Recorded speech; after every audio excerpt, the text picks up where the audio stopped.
ఆదికాండము 4వ అధ్యాయం. ఆదాము తన భార్య అయిన హవ్వను కూడినప్పుడు ఆమె గర్భవతి అయి కయీనును కని, యెహోవా దయ వలన నేనొక మనుషుని సంపాదించుకున్నానెను. తరువాత ఆమె అతని తమ్ముడగు హేబేలును కనెను. హేబేలు గొర్రెల కాపరి, కయీను భూమిని సేద్యపరచువాడు. కొంతకాలమైన తరువాత కయీను పొలము పంటలో కొంత యెహోవాకు అర్పణగా తెచ్చెను. హేబేలు కూడా తన మందలో తొలుచూలున పుట్టిన వాటిలో క్రొవ్విన వాటిని కొన్ని తెచ్చెను. యెహోవా హేబేలును అతని అర్పణను లక్ష్యపెట్టెను. కయీనును అతని అర్పణను ఆయన లక్ష్యపెట్టలేదు. కాబట్టి కయీనుకు మిక్కిలి కోపం వచ్చి అతడు తన ముఖము చిన్నపుచ్చుకొనగా, యెహోవా కయీనుతో, నీకు కోపమేలా? ముఖము చిన్నబుచ్చుకొని ఉన్నావేమి? నీవు సత్క్రియ చేసిన ఎడల తల నెత్తుకొనవా? సత్క్రియ చేయని ఎడల వాకిట పాపము పొంచి ఉండెను. నీ ఎడల దానికి వాంఛ కలుగును, నీవు దానిని ఏలుదువనెను. కయీను తన తమ్ముడైన హేబేలుతో మాట్లాడెను. వారు పొలములో ఉన్నప్పుడు కయీను తన తమ్ముడైన హేబేలు మీద పడి అతనిని చంపెను. యెహోవా, నీ తమ్ముడైన హేబేలు ఎక్కడున్నాడని కయీను అడుగగా అతడు, నేనెరుగను, నా తమ్మునికి నేను కావలివాడనా అనెను. అప్పుడాయన, నువ్వు చేసిన పని ఏమిటి? నీ తమ్ముని రక్తం యొక్క స్వరము నేలలో నుండి నాకు మొరపెట్టుచున్నది. కావున నీ తమ్ముని రక్తమును నీ చేతులను పుచ్చుకొనుటకు నోరు తెరచిన ఈ నేల మీద ఉండకుండా నీవు శపింపబడిన వాడవు. నీవు నేలను సేద్యపరిచినప్పుడు అది తన సారమును ఇక మీదట నీకియదు. నీవు భూమి మీద దిగులు పడుచు దేశ దిమ్మరివై ఇందువనెను. అందుకు కయీను, నా దోష శిక్ష నేను భరించలేనంత గొప్పది. నేడు ఈ ప్రదేశం నుండి నన్ను వెళ్ళగొట్టితివి. నీ సన్నిధికి రాకుండా వెలివేయబడి దిగులు పడుచు భూమి మీద దేశ దిమ్మరినై యుందును. కావున నన్ను కనుగొనువాడెవడో వాడు నన్ను చంపునని యెహోవాత అనెను. అందుకు యెహోవా అతనితో, కాబట్టి ఎవడైనను కయీనును చంపిన ఎడల వానికి ప్రతిదండన 7 అంతలు కలుగుననెను. మరియు ఎవడైనను కయీనును కనుగొని అతనిని చంపక ఉండినట్లు యెహోవా అతనికి ఒక గుర్తు వేసెను. అప్పుడు కయీను యెహోవా సన్నిధిలో నుండి బయలుదేరి వెళ్ళి ఏదెనుకు తూర్పు దిక్కున నోదు దేశంలో కాపురముండెను. కయీను తన భార్యను కూడినప్పుడు ఆమె గర్భవతి అయి హనోకును కనెను. అప్పుడు అతడు ఒక ఊరు కట్టించి ఆ ఊరికి తన కుమారి పేరును బట్టి హనోకను పేరు పెట్టెను. హనోకుకు ఈరాదు పుట్టెను. ఈరాదు మహుయా ఏలును కనెను. మహుయా ఏలు మతూషా ఏలును కనెను.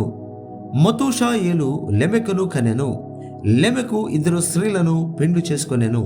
వారిలో ఒకదాని పేరు ఆదా, రెండవ దాని పేరు సిల్లా. ఆదా యాబాలును కనెను. అతడు పశువులు గలవాడై గుడారములలో నివసించు వారికి మూలపురుషుడు. అతని సహోదరుని పేరు యూబాలు. ఇతడు సితారాను, సానికను వాడుక చేయవారందరికీ మూలపురుషుడు. మరియు సిల్లా తూబల్కాయినును కనెను. అతడు పదును గల రాగి పనిముట్లన్నిటినీ, ఇనుప పనిముట్లన్నిటినీ చేయువాడు. తూబల్కాయిను సహోదరి పేరు నయమా. లెమకు తన భార్యలతో, ఓ ఆదా, ఓ సిల్లా, నా పలుకు వినుడి. లెమకు భార్యలారా, నా మాట ఆలకించుడి. నన్ను గాయపరచినందుకై ఒక మనుషుని చంపితిని. నన్ను దెబ్బ కొట్టినందుకై ఒక పడుచువాని చంపితిని. 7 అంతలు ప్రతిదండన కయీను కోసము వచ్చిన ఎడల లెమకు కోసము 7 అంతలు వచ్చుననెను. ఆదాము మరలా తన భార్యను కూడినప్పుడు ఆమె కుమారుని కని, కయీను చంపిన హేబేలునకు ప్రతిగా దేవుడు నాకు మరియొక్క సంతానమును నియమించినను కొని అతనికి షేతు అను పేరు పెట్టెను. మరి షేతునకు కూడా కుమారుడు పుట్టెను. అతనికి ఎనోషను పేరు పెట్టెను. అప్పుడు యెహోవా నామమున ప్రార్థన చేయుట ఆరంభమైనది.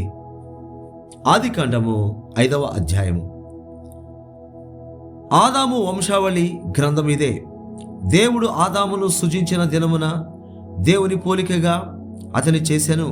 మగవానిగాను ఆడదానిగాను వారిని సృజించి వారు సృజింపబడిన దినమున వారిని ఆశీర్వదించి వారికి నరులని పేరు పెట్టెను. ఆదాము 130 ఏండ్లు బ్రతికి తన పోలికగా తన స్వరూపమున కుమారుని కని అతనికి షేతు అని పేరు పెట్టెను. షేతును కనిన తరువాత ఆదాము బ్రతికిన దినములు 800 ఏండ్లు. అతడు కుమారులను కుమార్తెలను కన్నెను.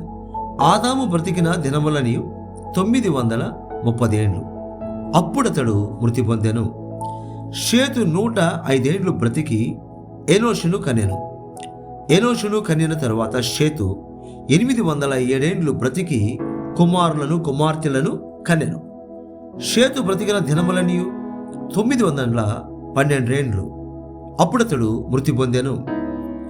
ఎనోషు 90 సంవత్సరములు బ్రతికి కెయీనానును కనెను. కెయీనానును కనిన తరువాత ఎనోషు 815 ఏండ్లు బ్రతికి కుమారులను కుమార్తెలను కన్నెను.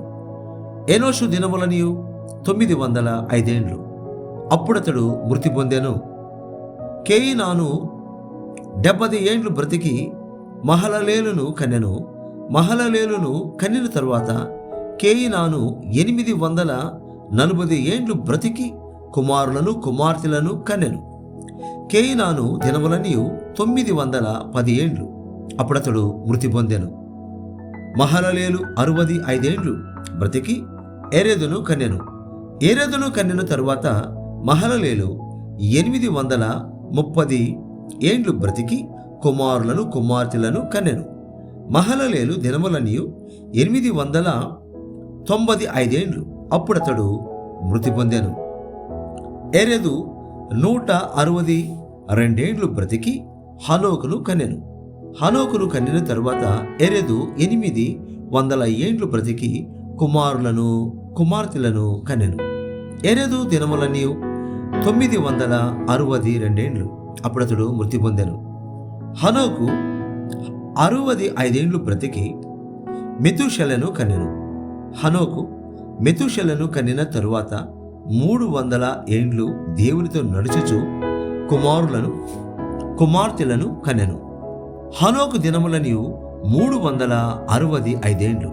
హనోకు దేవుడితో నడిచిన తరువాత దేవుడు అతన్ని తీసుకొని పోయెను గనుక అతడు లేకపోయాను.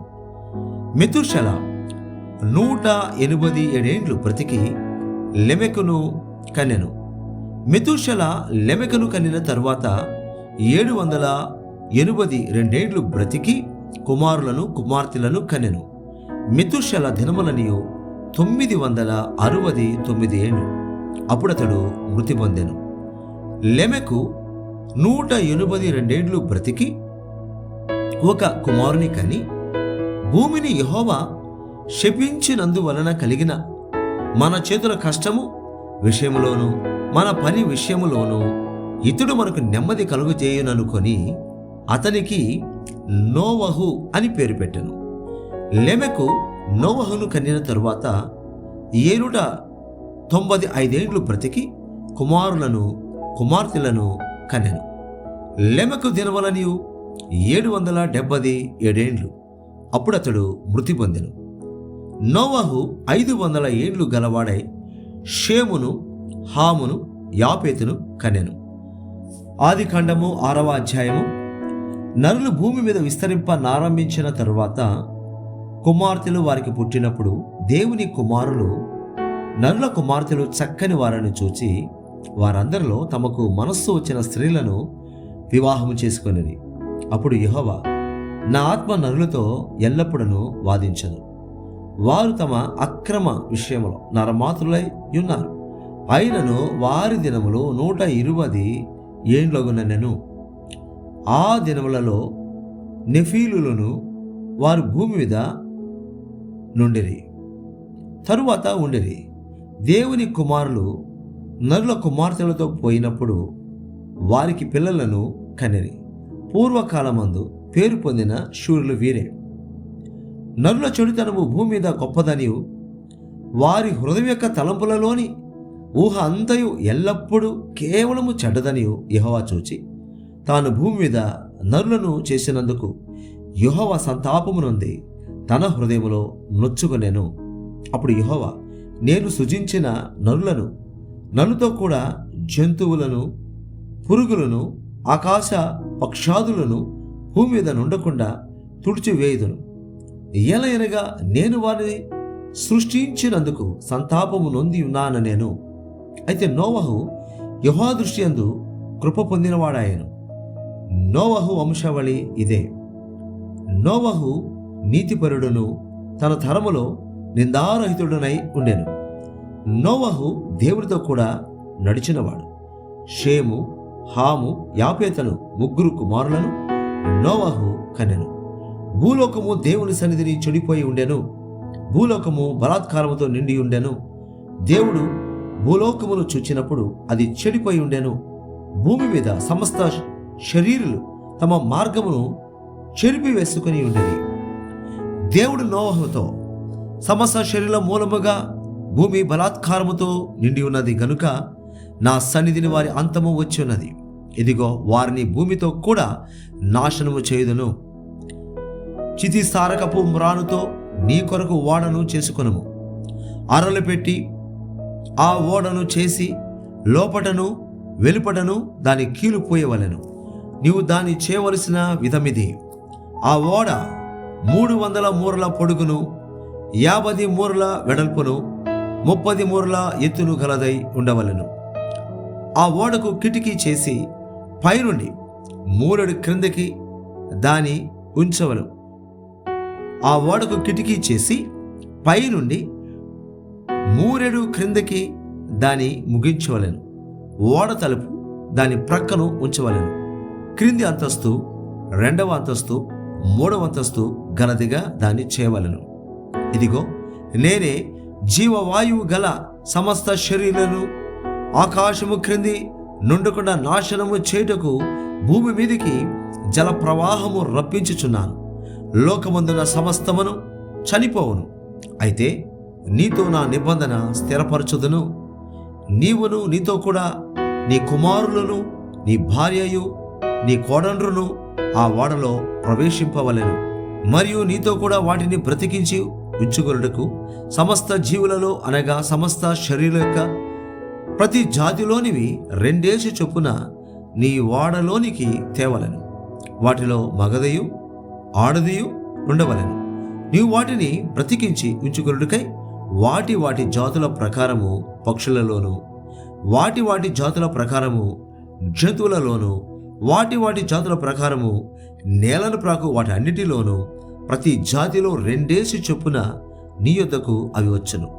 మరియు తినుటకు నానా విధములైన ఆహార పదార్థములను కూర్చుకొని నీ దగ్గర ఉంచుకొనుము. అవి నీకును వాటికిని ఆహారమగునని చెప్పాను. నోవహు అట్లు చేశాను. దేవుడు అతని ఆజ్ఞాపించిన ప్రకారము యావత్తు చేశాను.